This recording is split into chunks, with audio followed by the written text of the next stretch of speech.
प्रियव्रत के बेटा बनले, उ बेटा के नाम पड़ल सुव्रत।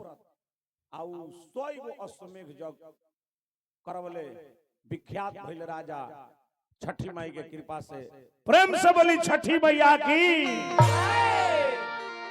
ई छठी माई के कथा रहा, यूट्यूब पर चढ़ जाएगा।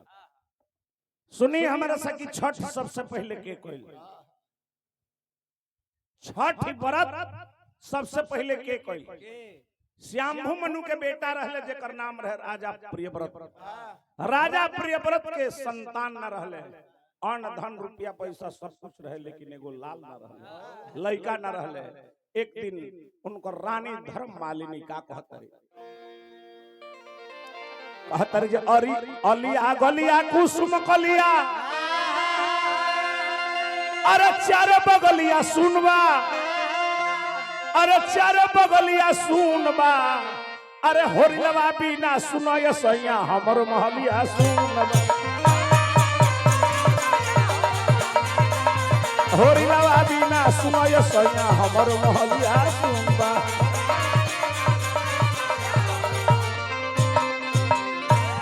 ओठवा के ललिया काने कोन बोलिया,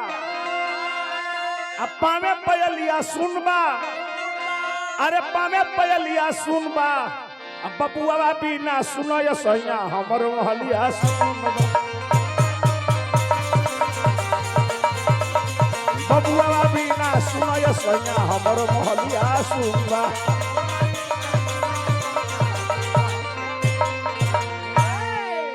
राजा प्रियव्रत कहले कि जरूर बेटा होई है। कश्यप ऋषि अइले, यज्ञ करवले, अग्नि देवता प्रकट भइले। अग्नि देवता चरु दिहले, खीर दिहले, आ जब वो खीर के खैली रानी गर्भवती हो गई।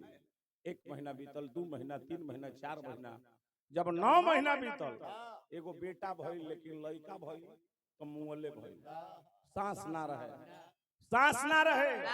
राजा प्रियव्रत कहले जे इसे त निमन भले बेटा ना रहे, लेकिन हे भगवान बेटा भी दिहल तो मुंहले। सुगवा के कोरावा में लासी ले ले हो, दोनों बेकती उदास। राजा रानी वो लड़का के लेके कहां जाता लोग? श्मशान घाट पर। हे भगवान देवो कोई लड़का तो ऐसा नहीं दिहल। तब तक श्मशान घाट पर जाता लोग, बेटा के वियोग में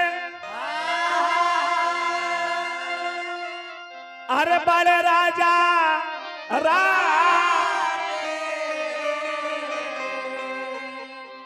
ओइली आसमान से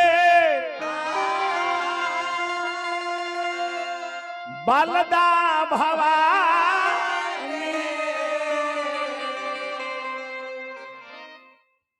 ओइली आकाश से प्रकाश ले ले हो,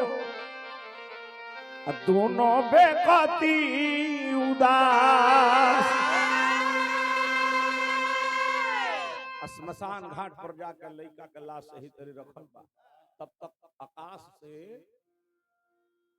धरती पर प्रकाश ले ले एगो देवी अइली। आ जब देवी अइली, जब धरती पर कहली कि हे राजा, राजा कहले कि हे देवी तू के हो? तो कहली कि हम मूल प्रकृति के छठा अंश हैं, लोग हमरा के छठी मैया के नाम से जानेला। हम कार्तिक भगवान के पत्नी हैं, ऐसे लोग हमरा के कार्तिकेय भी हमरा के लोग कहेला। बालक पर हम विशेष कृपा करिले से हमर नाम बालदा भवानी है। एगो नाम हमार देव सेना भी है। कहले कि तब कहले जे ई बालक, कहले जे हे माता, बहुत साल के बाद एगो बेटा भी भइले तो वो सांस नहीं थे। यह लाश लेके श्मशान घाट पर हमने के आई बनी। वहे छठी मैया का कहली कि वो बालक पर अपन हाथ फेर ली, आ जब कृपा जब कहली, लड़िकवा में सांस हो गई। लड़िकवा बोले लागल। राजा प्रियव्रत कहले जे हे माता, आज तक तू हमार भरल परिवार के उजरे से आज तू बचा ले, आज तू हमरा खूंट खानदान के बचा ली हलू बोलो का चाहत करू कले जा हमार व्रत के करी हो अपना राज में तू स्वयं करी हो अब प्रजा जन से तू स्वयं तू करवई हो का कहले कहत रही छठिया बरतियाना ए भगता छठिया बरतियाना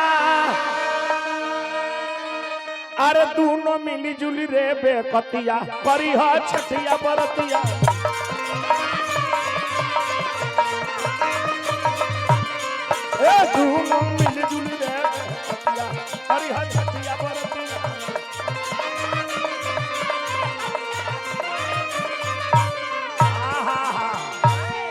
करे कलसली हसुपवा और फल फल हरियाणा जाए रे राजन तू हमारा व्रत के करी हो तार कल्याण होई तार राज बहुत आगे मुहे जाई एह राजा सबसे पहले अइले अपना राज में आ वो छठी माई के व्रत कइले आ कहले कि जा सूर्योदय के बाद दुनिया में जब सूर्योदय होला तब प्रकाश होला लेकिन हमार पूजा पहले डूबत आदित्य के अर्घ दिह ओकरा बाद में सूर्योदय के दिह पहले सूर्यास्त के अर्घ दिह ओकरा बाद में सूर्योदय के दिह जा हम तारा के वरदान देता नहीं कि तहर राज काज में तहर बढ़ोतरी हुई वो लड़का के जिंदा कैली प्रियव्रत के बेटा बनले उ बेटा के नाम पड़ल सुव्रत आउ 100 गो अश्वमेघ जग करवले विख्यात भइल राजा छठी माई के कृपा से प्रेम से बोली छठी मैया की ई छठी माई के कथा रहा अब इज्जत नहीं हमने के गीत गावला।